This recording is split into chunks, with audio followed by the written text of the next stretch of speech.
Dímelo, mi gente. Aquí estamos en un día más, en otro episodio más. El tema de hoy está basado en una predicción que hizo la famosísima figura polémica Elon Musk. Este caballero hizo una declaración la cual reza así, más o menos, si yo mal no recuerdo. Él dijo que para el 2036 el dinero iba a dejar de tener tanta relevancia en nuestra sociedad. Pero yo no vengo a discutir esa predicción el día de hoy. Yo no vengo a decirles si va a ser verdad o va a ser mentira. Yo vengo a decirles lo que pasaría si esto ocurre y qué implicaciones esto tendría. ¿Por qué?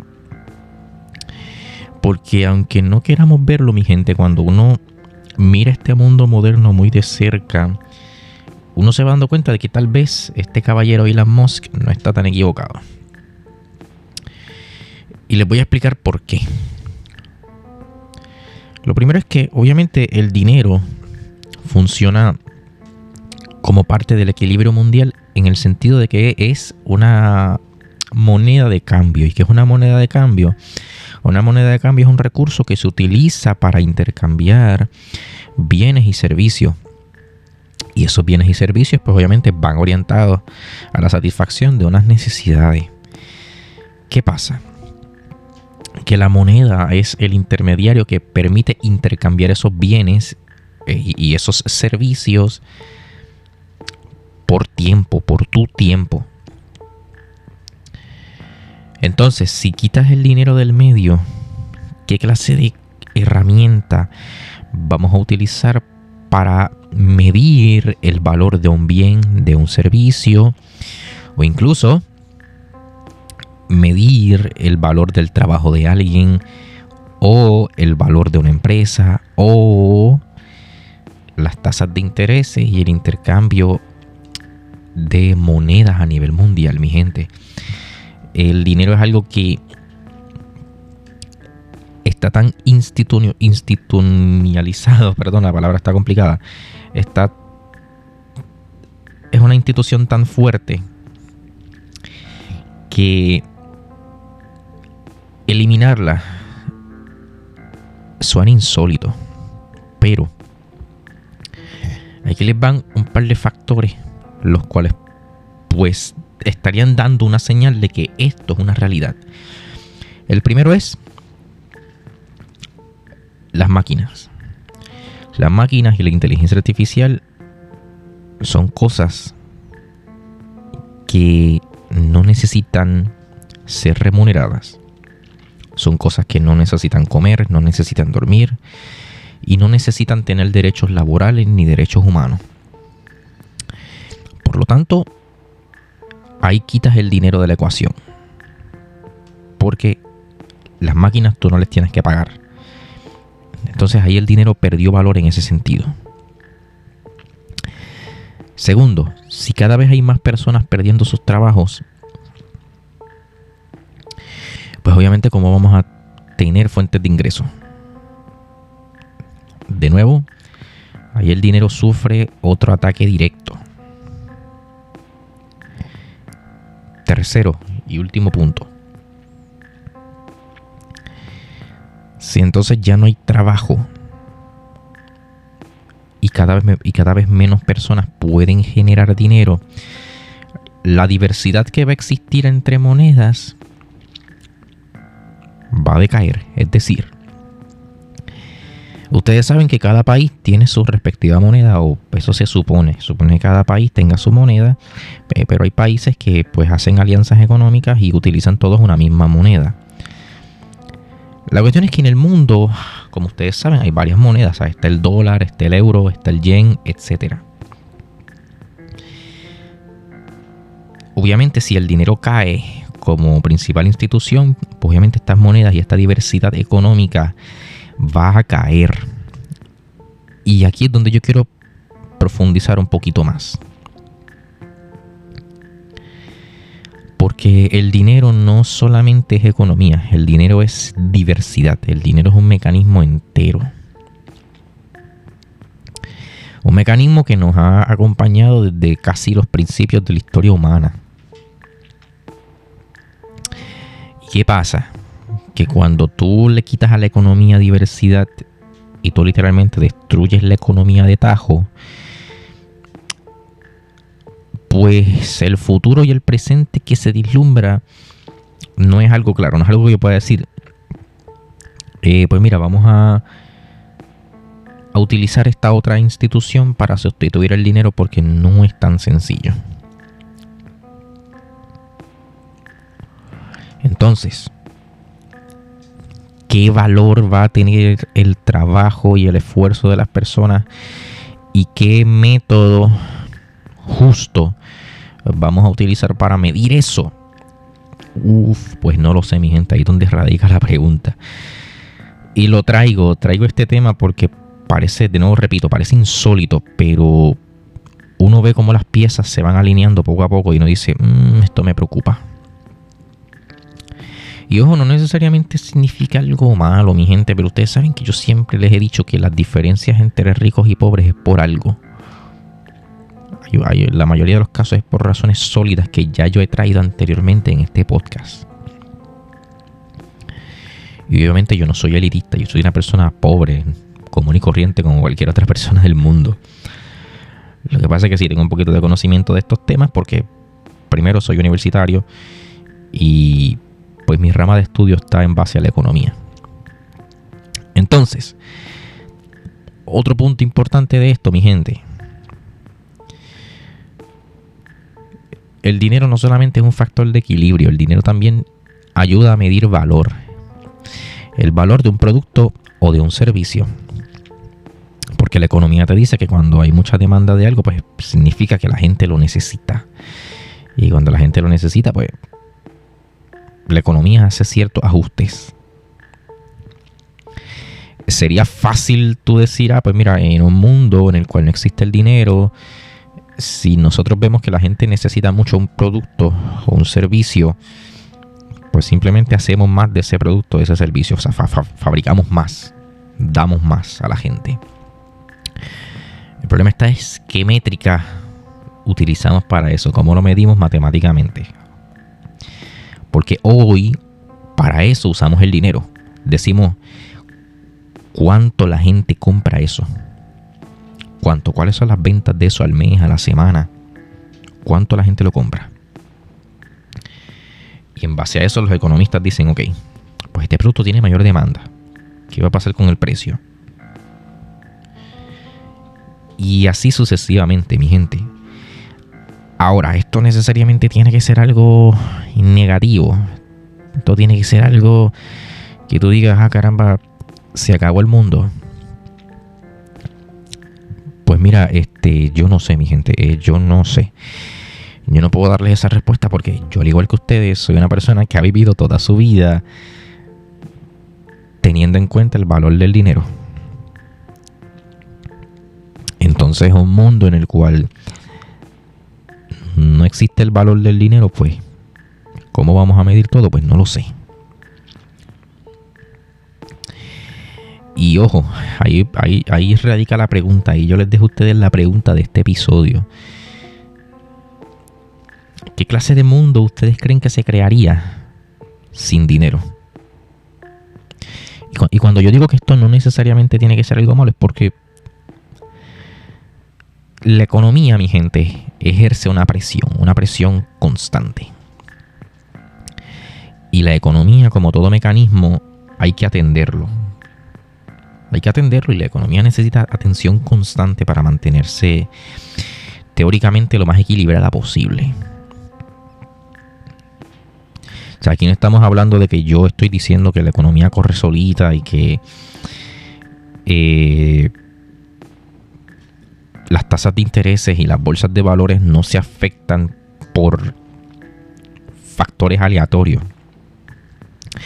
Una cosa que yo quiero que ustedes entiendan es que muchas veces la economía, cuando la economía se mueve, cuando las tasas de intereses se mueven y el valor de las acciones y los bonos se mueven, es en base a intereses de ciertos grupos de personas que saben cómo mover la economía. Porque, ojo, la economía tú la puedes mover teniendo influencias. ¿Cómo se hace eso? Mi gente, es bastante simple. Tú vas y miras la economía. ¿Qué es la economía? Analizar los precios, las tasas de intereses y las tendencias. Eso tú lo ves en las bolsas de valores. Cuando tú ves y analizas las acciones de las empresas y reúnes todos esos datos, tú sabes hacia dónde está corriendo la economía.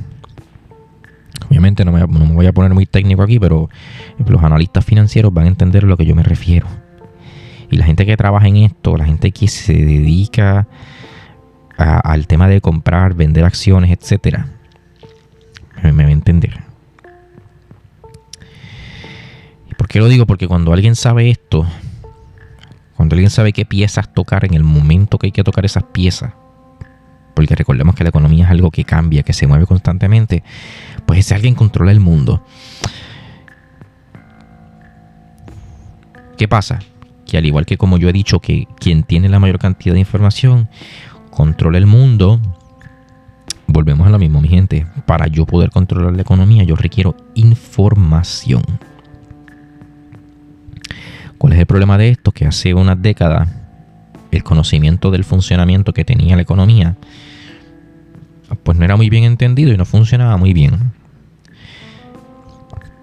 Les voy a poner un ejemplo básico de los cambios. Antes las tasas de intereses en los países eran fijas, se basaban en el oro, si yo mal no recuerdo. Ahora las tasas de intereses flotan, fluctúan constantemente. Entonces, como las tasas de interés fluctúan, pues hay que usar un montón de métricas a nivel microeconómico y macroeconómico. Y la gente que se dedica a finanzas, pues tiene que analizar varios factores que componen nuestra economía para entender hacia dónde se van a mover esas tasas, porque ya no son fijas.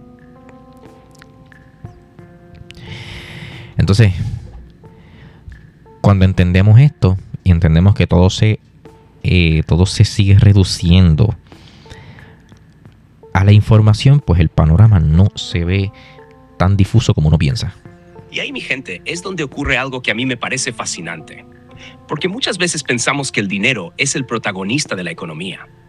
Pero realmente no. El dinero es simplemente el idioma que utiliza la economía para comunicarse con nosotros. Es como un marcador. Es como un sistema de coordenadas que nos permite decir, esto vale más, esto vale menos, esto es abundante, esto es escaso. Entonces la pregunta cambia completamente. La pregunta deja de ser, ¿qué pasará si desaparece el dinero? Y pasa a ser, ¿cómo mediremos el valor de las cosas cuando el dinero ya no sea la referencia principal? Porque el valor va a seguir existiendo. Lo que podría desaparecer es la forma en la que lo medimos. Imagínense por un momento que las máquinas producen prácticamente toda la comida, toda la ropa, todos los automóviles, todas las computadoras y prácticamente cualquier objeto material. ¿Qué sería entonces lo verdaderamente escaso? Quizás ya no sería el dinero, quizás sería la energía, quizás sería el tiempo humano, quizás sería el acceso a determinados recursos naturales, o incluso algo mucho más curioso, la creatividad humana. Porque una máquina puede fabricar millones de objetos idénticos, pero todavía seguimos valorando aquello que sentimos auténticamente humano.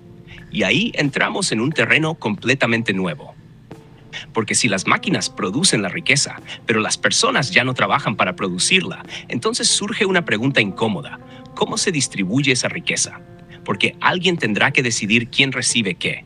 Y esa decisión ya no sería solamente económica, sería política, sería ética y sería filosófica. Porque la economía nunca ha sido únicamente números. Siempre ha sido una manera de organizar la convivencia entre millones de personas. Entonces, si cambiamos ese sistema, no estamos cambiando solamente una moneda, estamos cambiando la forma en que funciona la civilización. Y ahí es donde yo creo que mucha gente se equivoca cuando escucha este tipo de predicciones, porque inmediatamente piensan que el problema es el dinero.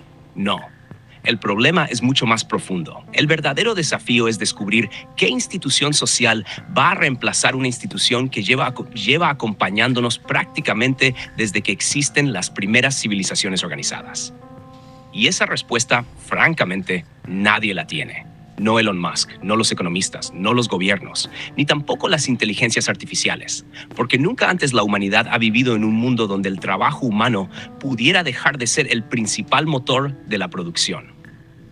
Así que, mi gente, más que preocuparnos por si esta predicción se cumple exactamente en 2036 o dentro de 20, 30 o 50 años, yo creo que la verdadera pregunta es otra. ¿Estamos empezando a diseñar la sociedad del futuro o simplemente estamos esperando a que el futuro llegue para entonces improvisar? Porque si esperamos demasiado, puede que cuando queramos reaccionar, las reglas del juego ya hayan cambiado. Y con esa reflexión los dejo el día de hoy. Porque quizás el dinero nunca fue el verdadero protagonista de nuestra historia. Quizás el verdadero protagonista siempre ha sido la capacidad del ser humano para organizarse, cooperar y encontrar nuevas formas de convivir cuando el mundo cambia. Y esa capacidad, estoy convencido de que va a ser puesta a prueba como nunca antes durante las próximas décadas.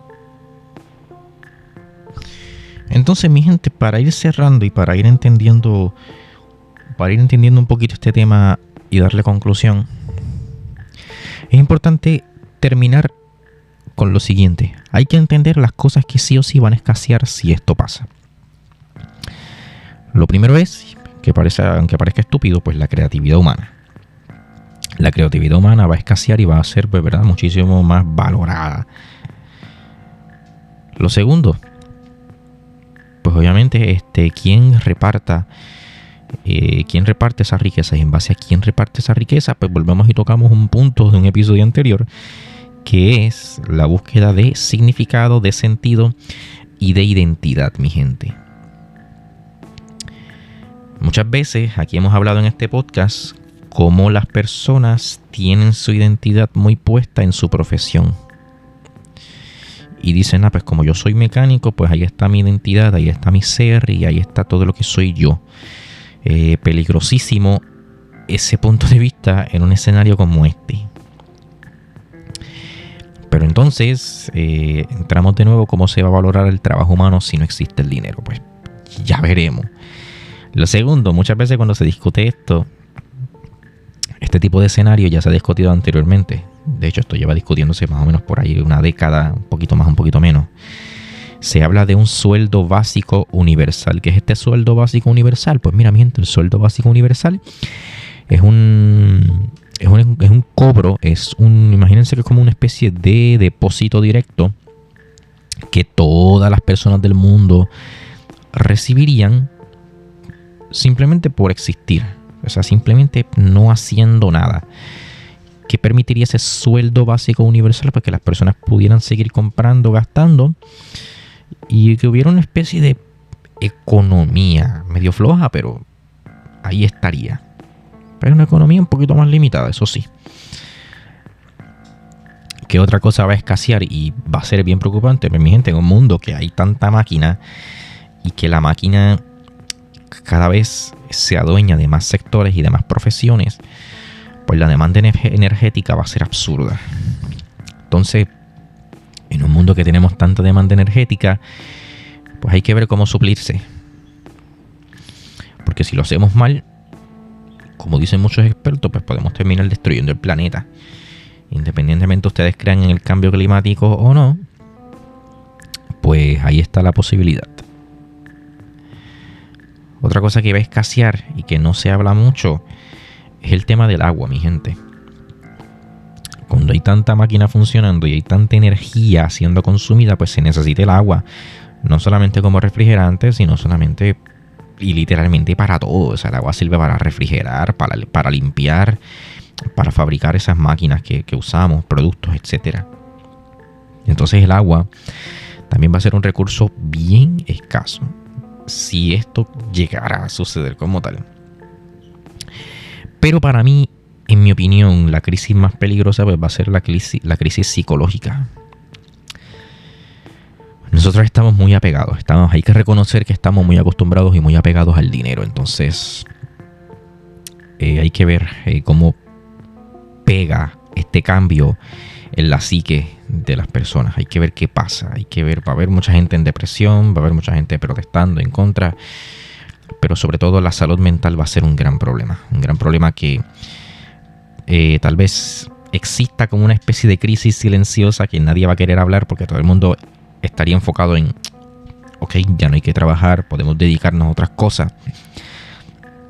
Sí, pero el problema es que cuando tú ves que la gente le pone su identidad a su trabajo y tú sabes que vives en una sociedad así y de momento le quitas eso a la sociedad, aunque hayas dejado margen de un par de años, pero si tú de momento le quitas eso a la sociedad, pues se vuelve complicado porque ¿dónde está? ¿Qué pilar le vas a dar a las personas para sostener su existencia? ¿Cómo les vas a decir? Pues mira, tu existencia puede ser valiosa de esta otra manera. Así que nada, mi gente, con esto vamos a finalizar el episodio de hoy. Vamos a pedirle a nuestro asistente que cierre y intervenga por última vez y nosotros ya nos encargamos de cerrar el episodio. Así que nada, mi gente, ya saben que como siempre sumamente agradecido con ustedes por dedicarme un poco de su valioso tiempo y espero que les haya gustado el episodio, que les haya parecido útil.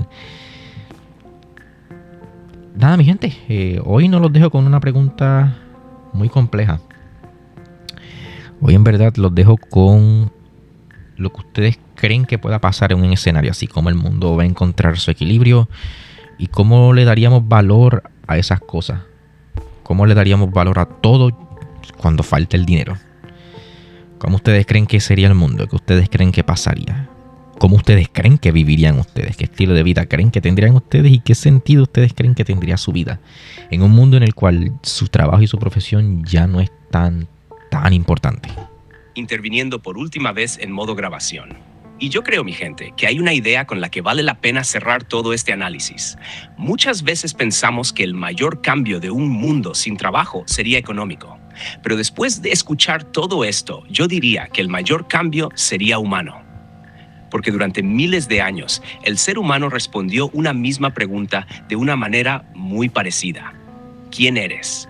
Y la respuesta casi siempre comenzaba con la profesión. Soy agricultor, soy maestro, soy mecánico, soy médico, soy ingeniero. Nuestra ocupación terminó convirtiéndose para muchas personas en una parte importante de su identidad. Entonces, imaginemos por un momento una sociedad donde esa respuesta deja de existir porque la mayor parte del trabajo la realizan las máquinas. La pregunta dejaría de ser, ¿a qué te dedicas?